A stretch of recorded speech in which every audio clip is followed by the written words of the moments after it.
মক্কা বিজয়ের আজান দিবে আপনার সাহাবী আবু বকর। আরেক সাহাবী ডাক দিয়ে বলে, ওগো আল্লাহর হাবিব, আজকে মক্কা বিজয়ের আজান দিবে হযরত উমর।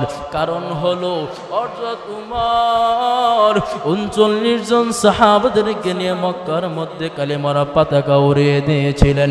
ওগো আল্লাহর রাসূল, আজকে মক্কা বিজয়ের আজান উমরের কণ্ঠে হবে। আরেক সাহাবী ডাক দিয়ে বলে, ওগো আল্লাহর রাসূল, আজকে মক্কা বিজয়ের আজান দেবে হযরত উসমান গনি।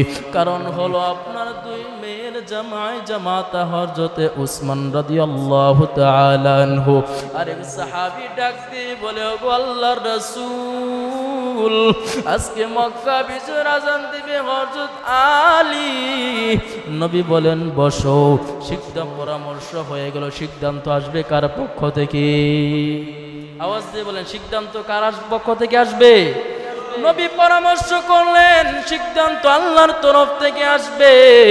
নবী করিম সাল্লাল্লাহু আলাইহি সাল্লাম সাহাবাদেরকে নিয়ে বসে আছেন। আজান কে দিবে? আজকে মক্কা বিজয়ের আজান। আল্লাহ জিবরাইল নাজিল করে বলেন, ওগো আল্লাহর রাসূল,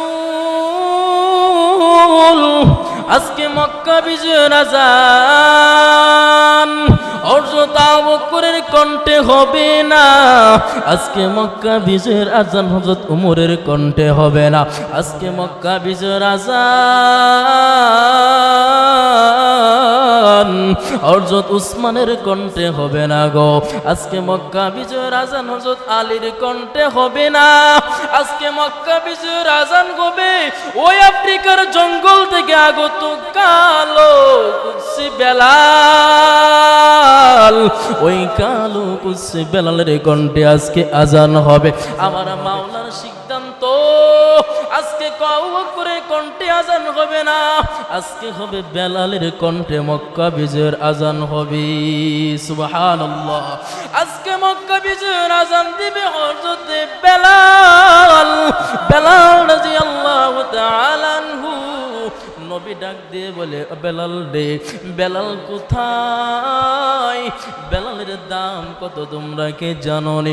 একটা কালো কুৎসি একটা মানুষ, আল্লাহর কাছে তার কত মর্যাদা, আল্লাহর কাছে তার কত সম্মান। নবী করিম সাল্লাল্লাহু আলাইহি ওয়াসাল্লাম বলেন, ও সাহাবায়ে কেরাম, বেলালকে ডাকো, বেলালের কণ্ঠে আজকে মক্কা বিজয়ের আজান হবে। সুবহানাল্লাহ।